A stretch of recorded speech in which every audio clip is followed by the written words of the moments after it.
is a lesson 64 and is called Supply Side Solves Everything. Right. When I say this, don't do as a lot of students will do. They'll lend an essay and says, well, the way to solve this problem is because if we use supply side economics, that will solve every single problem that you have. You need to give a little bit of substance to that.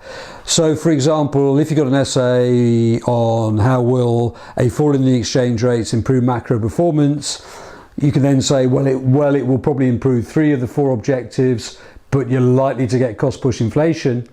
At the end of the essay, you will be able to say an exchange rate will obviously help the UK economy, but we also need supply side economics to really transform the UK economy. For example, if we decrease corporation tax to 21%, that will lead to more investment, that will make firms more efficient, so therefore that will hopefully solve some of the problems caused by the fall in the exchange rate, which is cost push inflation and perhaps demand pull inflation. Right, that's the way that it should be used. So you sort of got to manipulate that information into an essay, but most of that essay will be on how will a fall in the exchange rates improve macro performance. Okay, so here we are talking about supply side solves everything. It solves everything, right? What you can do, and I'm not going to talk about it in this lesson, is you can go through all the different supply side policies: falling corporation tax, deregulation, privatisation, a decrease in income tax, a decrease in welfare benefits, more training and education. You can go through all of those, right? And you can explain individually how each of those policies will improve a firm. I tell my students to always focus on corporation tax. Corporation tax goes down, therefore the firms will invest more, therefore the firm will become more efficient, so therefore it will sell more goods, right? But you can talk about, students always like to talk about training and education. If you spend more money on training and education, then obviously productivity will rise per worker, and if productivity goes up, the long run average supply curve will also go up, and hey presto, we'll have a more efficient economy. Right. But overall, the thing that they tend to miss out, of course, is this, is that if we use supply side economics, that will increase the underlying trend rate of growth. So the AS curve will shoot out here, and as the AS curve shoots out there, so therefore we can also increase aggregate demand.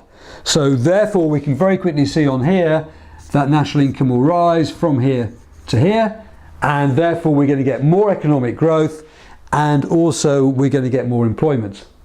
Now at A2 level, they're probably not going to ask, how does supply side economics improve macro performance? It'd be too easy. They will say something like, well, will supply side performance reduce unemployment? So yes, it will reduce unemployment, but only if it shoots out here again, but only if we also increase aggregate demand. And that is really the trick to the whole question. And then you will go through the various supply side policies and how those reduce unemployment. Okay, cost push inflation. Slightly harder here, but not too difficult. We get 2 types of inflation: cost push and demand pull. Cost push is a rise in input prices. Demand pull inflation is too much demand chasing too few goods. So how does supply side improve cost push inflation? It improves it like this, because as society progresses, therefore we will invest more money, we will innovate more, and those goods will fall in price. The best example of that is to look at cars. Cars 20 odd years ago did 20 miles to the gallon. Some cars will now do 80 miles to the gallon, and we now have electric cars which are really, really cheap per mile per gallon. So if we innovate more, then that will reduce prices and that will reduce costs, etc. Defeating demand pull inflation, well, because it shifts out the AS curve, therefore here we've got a strong positive output gap, and as I've drawn it on here, we've got a zero output gap, so therefore we've been able to reduce inflation from here to here. The big point about this one, which candidates always say, is that this will only work in the long term. Which I sort of agree with, but actually, if you really push an economy really, really quickly through loads and loads of investment and loads of enterprise, then I actually believe that you could shift out the AS curve pretty quickly. So, but the mantra is always in economics, we have to follow what the rules that we've always been told. So the rule that we've always been told is the supply side always works in the long term. Yeah, which is probably correct. It does work. The supply side policies we used in the 1980s took years and years and years to come through. However, sometimes I sort of believe you can have a sort of a supply side shock, which is where you really increase enterprise quite quickly. And in a sense, a little bit of that is happening right now in the UK economy. However, right, in an essay, if you want to reduce demand pull inflation quickly, you use higher interest rates because supply side is going to take much longer to do. But supply side economics will reduce cost push and also demand pull. The last common objective is the balance of payments. Now, clearly, if we use supply side economics, there's more investments, more innovation, so therefore we will hopefully sell more exports. But also another very, very important point is with foreign direct investment, we'll be attracted to the UK. And the reason why I'd be attracted to the UK is because maybe we have a well-trained workforce, cheaper workforce, labour market flexibility, good institutional factors, a good banking sector, good economic growth. We're also part of the euro. Our wages are maybe less than they are in Europe. Well-trained workforce. Okay, so we've been able to attract loads and loads of foreign direct investment into the UK. Now that will have two effects. One, it will shift out the long run aggregate supply curve, which is really, really good. But actually, I haven't got it on here, but it will also increase AD, of course. It will also set off aggregate demand, multiplying accelerator, and actually even better than that, as I said in the previous lesson, it will also pay for our trade deficit.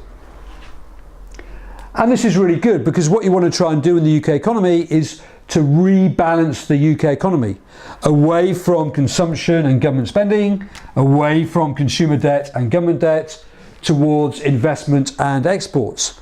Now, if I was to take the last AQA A2 paper on the essays, questions 3, 4, 5, 3, 4 and 5, yeah, question 3, 4 and 5, section B, on every single one of those questions, you could have brought in the idea about the fact that we wanted to rebalance the UK economy. So one of the essays was, is it good to have a floating exchange rate? Yes, it is, because we want to sell more exports, we want to get export-led growth, and therefore that will then lead to more imports. As I'm talking to you now, I'm just trying to think of the other two essays. The other essay was all about if you have high world growth, is this good for the UK economy? Yes, of course it is, because we're desperate to sell more exports. And if we could sell more exports, then we're also going to increase the balance of payments. And as you can look at me now, you're thinking, I can't think of the other essay on the first essay which came up, which was about, okay, this is a slightly pushing the boundaries a bit, which was, is it good if we reduce the budget deficit? Okay, so one of the arguments is that if we reduce the budget deficit, they will decrease G, so therefore that will force government workers, public sector workers into the private sector. It may well be the case that those private sector workers will set up their own new companies, and then hopefully those new companies one day will eventually export, and that will shift the economy towards away from government spending towards exports.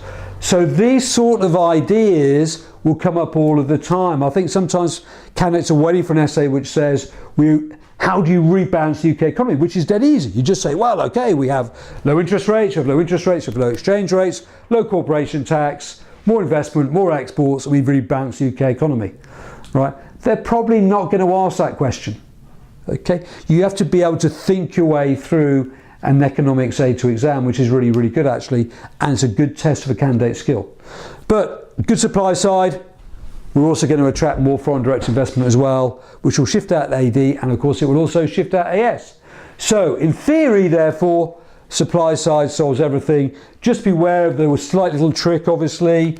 If the AS curve shoots out and we do not increase AD, then that's pretty crazy because we've got a bigger negative output gap.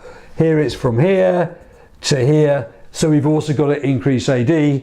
That's why we have three policies in the UK economy. One of them is supply side economics, monetary policy and fiscal policy. Okay, fiscal policy is both demand side and supply side, but monetary policy and fiscal policy are also heavily demand side policies, and in this case we want to increase aggregate demand, which is relatively easy to do. The hard thing is to create a thriving economy which is based upon good supply side factors.